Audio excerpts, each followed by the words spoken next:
శ్రీరామ జయం. నమస్కారం. అదృష్టయోగం అనే అంశానికి స్వాగతం.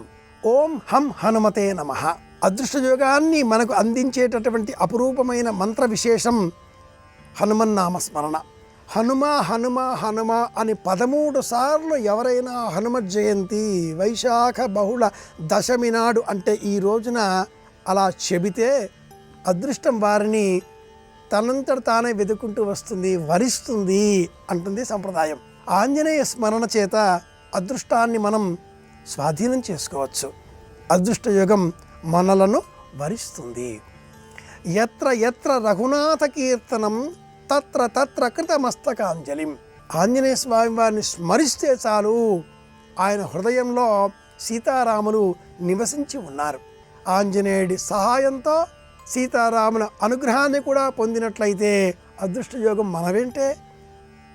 ఆంజనేయుడు దాసాంజనేయుడు, ప్రసన్నాంజనేయుడు, వీరాంజనేయుడు, పంచముఖ ఆంజనేయుడు ఇలాంటి వివిధ రూపాలలో మూర్ఛపోయిన రామలక్ష్మణులను తిరిగి ఈ లోకంలోనికి తీసుకురావడానికి 2 సార్లు అపారమైన ఔషధులు కల సంజీవిని పర్వతాన్ని తీసుకువచ్చినటువంటి బలశాలి హనుమ.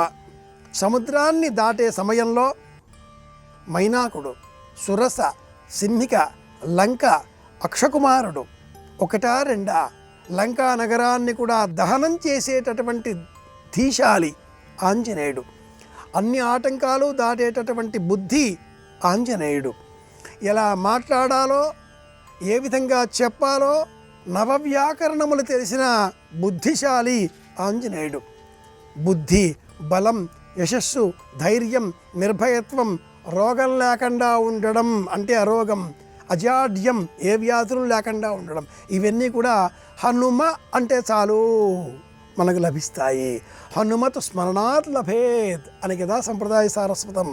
కాబట్టి హనుమత్ జయంతి రోజు ఆంజనేయ స్వామి వారిని స్మరిస్తే చాలు మనోబలం పెరుగుతుంది.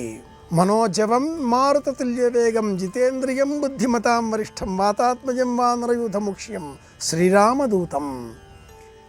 ఈ మనోజవం కారణంగా, ఆత్మబలం కారణంగా సంకల్ప సిద్ధి లభించడంతో అదృష్టయోగం మనల్ని వరిస్తుంది.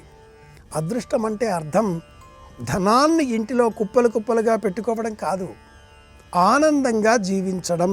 ఇది ముఖ్యం. హనుమ వైష్ణవ ఆలయాల్లో దర్శనమిస్తాడు, హనుమ శివాలయాలలో దర్శనమిస్తాడు. హనుమ మధ్వ సంప్రదాయం గల రాఘవేంద్ర మంత్రాలయాది పీఠాదులలో కూడా ముఖ్య ప్రాణదేవరా హనుమ దర్శనమిస్తాడు. సమస్త దేవతలకు అగ్రతాంబూలంగా మనం గణపతిని పూజిస్తాం. అదేవిధంగా సమస్త గ్రహదోషాలను తొలగించేటటువంటి శక్తివంతుడిగా ఆంజనేయుడిని పూజిస్తాం. పిల్లలకు ధైర్యం కావాలి, మెడలో ఆంజనేయ రక్ష, శ్రీరామ రక్ష, ఆంజనేయ దండకం, హనుమాన్ చాలీసా పిల్లలకు చెప్పడంతో పాటుగా వారి మెడలో అలంకరింపజేసిన ఆ రక్ష హనుమంతుడి రక్ష అని బోధిస్తాం.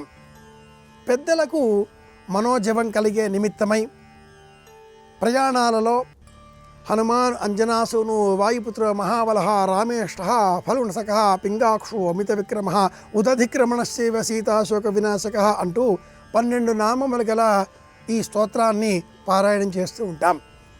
అంటే పిల్లలకు అదృష్టం ఆంజనేయుడే, పెద్దలకు అదృష్టం ఆంజనేయుడే. వృద్ధాప్యంలో ఉన్నవారికి కూడా శ్రీరామాయణంలో ఉండే సుందరకాండ పారాయణం చేసిన, స్మరించిన, చదివిన, విన్నా, చూచిన సుందరకాండ అన్న పదం అన్నా చాలు మనోబలాన్ని పెంపొందింపజేసేటటువంటి స్వభావం ఉన్న కారణం చేత వృద్ధులకు కూడా ఆంజనేయుడే దైవం కదా. అభయం ఇచ్చేటటువంటి ఆ అదృష్టం ఆంజనేయుడిదే. అభయం మనకు అందించేటటువంటి ఆ ఆంజనేయుడు అదృష్టాన్ని కూడా మనకు అందిస్తాడు.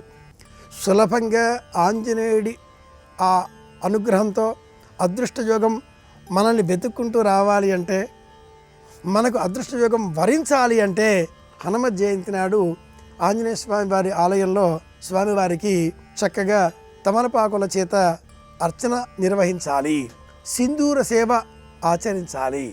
యథాశక్తి వడలతో చేసిన నివేదనలు సమర్పించాలి. కనీసంగా 5 అరటిపళ్ళు స్వామివారికి సమర్పించి శ్రీ ఆంజనేయం ప్రసన్నాంజనేయం ప్రభాదివ్యకాజం ప్రకీర్తిప్రదాజం భజే బాజిపుత్రం భజే బాలగాత్రం హనుమద్ దండకం చదివిన జయ హనుమాన జ్ఞానగుణ సాగర జయ కపేశ లోక ఉజాగర హనుమాన్ చాలీసా చదివిన అదృష్టయోగం వరిస్తుంది. తెలుసుకున్నాం కనుక పాటిద్దాం. అందరి క్షేమాన్ని కోరదాం. మళ్ళీ కలుసుకుందాం. శ్రీరామ జయం.